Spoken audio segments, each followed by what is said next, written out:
Olá pessoal, tudo bem com vocês? Estamos aqui mais uma vez no nosso canal Eu Historiador para mais uma videoaula de História. Hoje para darmos continuidade ao assunto Iluminismo.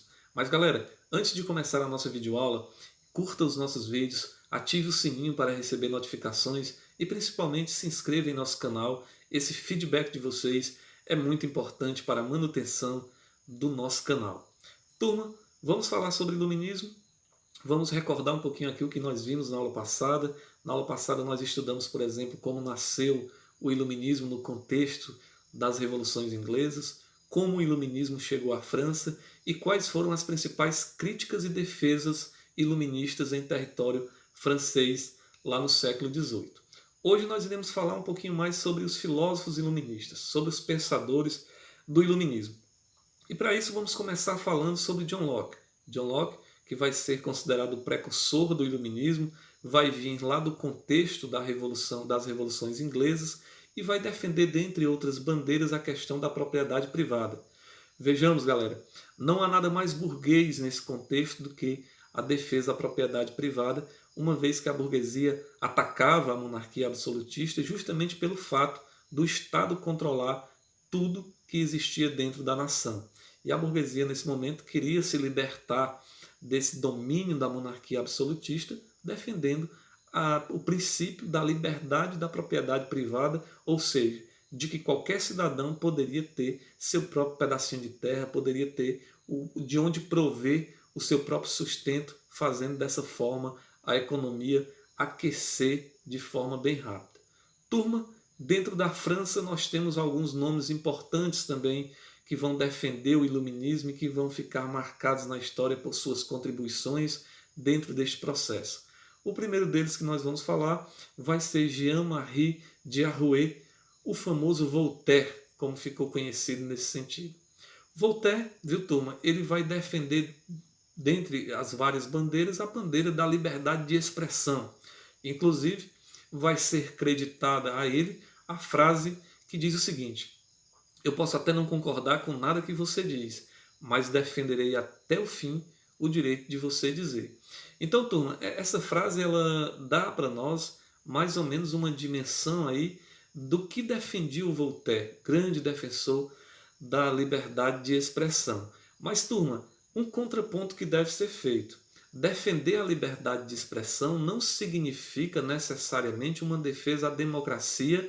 Eu peço que nós não vamos fazer, não façamos essa confusão aí, porque não era bem isso que o Voltaire defendia. Defendia-se a liberdade de expressão, mas o Voltaire defendia que o rei deveria governar, mas sob todo o olhar da população, sob todo o olhar do cidadão, uma vez que no entendimento do Voltaire, o cidadão comum ele não estava ainda preparado para governar uma nação. Então, o rei deveria governar, mas obviamente sendo supervisionado pelo cidadão. É tanto que nessa ideia do Voltaire acaba nascendo toda a questão do despotismo esclarecido, que nós também estudamos aqui no Iluminismo, né? Alguns nomes importantes, como por exemplo o Marquês de Pombal, lá em Portugal, vão se destacar dentro desse contexto do despotismo esclarecido. Professor, mas o que de fato era o despotismo esclarecido? Turma, o despotismo esclarecido ele partia do princípio de que o déspota, o rei, ele assumia para ele absolvia os conceitos iluministas e passava a governar de uma forma diferente daquilo que era praticado no regime absolutista. Então, a ideia de Voltaire de liberdade de expressão, ela não estava atrelada necessariamente à democracia, abrindo-se brecha, nesse caso, para o nascimento dos famosos déspotas esclarecidos. Na contramão do que pensava Voltaire, nós temos, por exemplo, Jean-Jacques Rousseau. O Jean-Jacques Rousseau foi um grande defensor da democracia, das liberdades.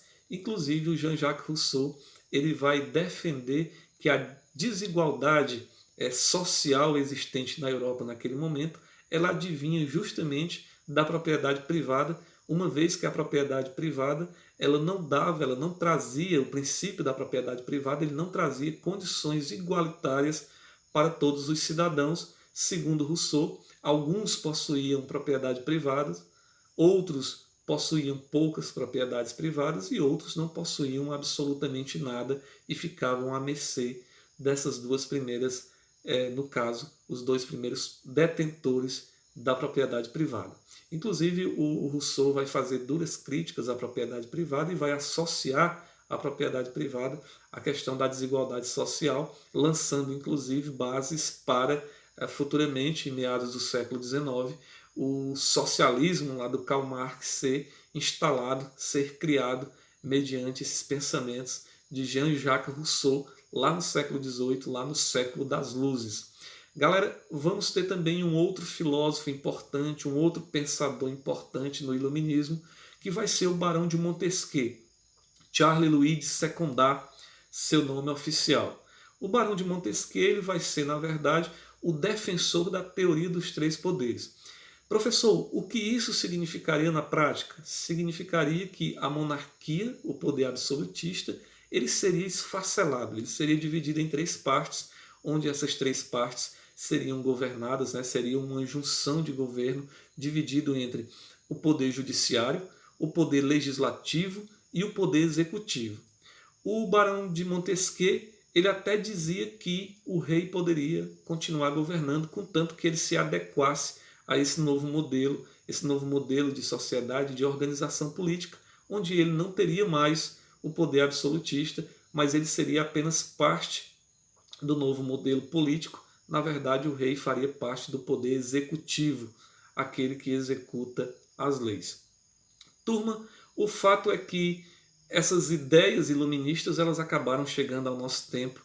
Nós temos hoje, por exemplo, liberdade de expressão, como defendia o Voltaire. Nós temos liberdade dentro do sistema democrático, como defendia o Jean-Jacques Rousseau. Nós temos três poderes, né? O legislativo, o judiciário e o executivo. E muito do fato de nós termos hoje em dia essa herança iluminista dá-se ao fato de que os iluministas propagaram suas ideias dentro de um modelo de enciclopédia, né? A enciclopédia iluminista ela acaba de certa forma sendo uma difusora dos pensamentos iluministas para todo o mundo, para toda a humanidade a partir de então. A enciclopédia ela tinha características bem peculiares, como por exemplo a questão de que ela nascia como uma espécie de livro que serviria para conter todo o conhecimento do mundo. Aliás, a questão do conhecimento estava atrelado às ciências e as ciências eram uma defesa iluminista nesse momento, em contraponto, por exemplo, à fé tão defendida pela igreja nesse momento, pela religiosidade. Então os iluministas eles acabaram utilizando a enciclopédia não somente para difundir os seus conceitos, né, os seus ideais, as suas ideias, mas também para fortalecer as ciências e fazer críticas e contrapontos ao antigo regime e também ao poder que a igreja possuía nesse momento. Galera, outros nomes também acabaram se destacando dentro do iluminismo. E aí nós vamos falar um pouquinho sobre os economistas, sobre aqueles rapazes, aqueles filósofos, aqueles pensadores que acabaram defendendo aí questões econômicas dentro do advento do iluminismo nesse momento. Um nome importante vai ser o Quesnay. O Quesnay ele vai defender o fato de que o Estado não interfira na economia. Inclusive o Quesnay ele vai ter sua teoria, né, chamada de a teoria fisiocrata, ou seja, a teoria que defendia o estado natural da economia. A economia vai acontecer sozinha, segundo a fisiocracia. Inclusive o Quesnay ele vai junto ali com os fisiocratas franceses desenvolverem uma espécie de frase, uma espécie de mantra para mostrar justamente esse desenvolvimento da economia sem a necessidade da interferência do Estado, que vai ser a frase do laissez-faire, laissez-passer, que em uma tradução para o nosso português vai ser como que se o Quesnay dissesse deixe fazer e deixe passar. A economia vai acontecer de forma natural. O governo não precisa interferir nesse processo. Os fisiocratas eles acreditavam inclusive que a agricultura ela era a força motriz da economia. Um país só seria um país rico se ele investisse em agricultura, se ele investisse em posse de terras. O Quesnay, por exemplo, ele vai ter ali na escola fisiocrata um adepto que vai ser justamente o famoso Adam Smith. O Adam Smith posteriormente rompe suas relações com o Quesnay, com os fisiocratas, e acaba fundando a escola do liberalismo econômico.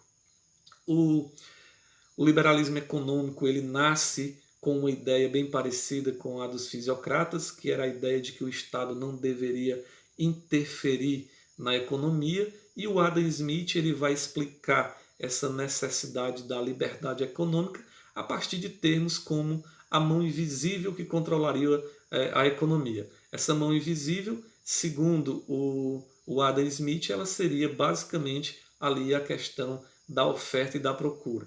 Portanto, de forma resumida, podemos entender o liberalismo econômico como um sistema econômico onde o governo, onde o Estado não interferiria de jeito nenhum, não existiria de jeito nenhum a interferência do Estado, porque a economia, segundo a escola liberal, ela aconteceria sozinha, uma vez que ela era determinada, que ela era controlada por esta mão invisível, que na verdade era a lei da oferta e da procura.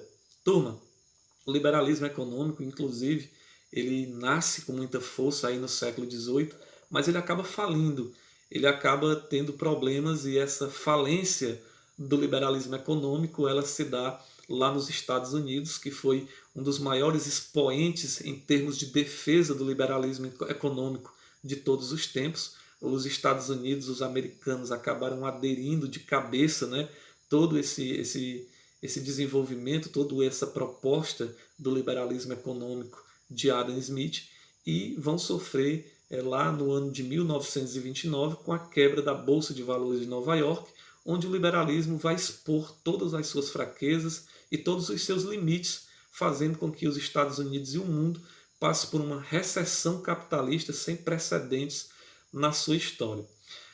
Portanto, pessoal, essa foi a nossa aula, e hoje nós aprendemos um pouquinho mais sobre os principais nomes do iluminismo. Vimos também a questão do despotismo esclarecido, da enciclopédia como um instrumento de difusão das ideias iluministas, e também vimos aí um pouquinho dos economistas que defenderam o liberalismo econômico e a questão da fisiocracia. Galera, eu espero mais uma vez ter contribuído com os estudos de vocês. Um abraço a todos e até a próxima. Tchau!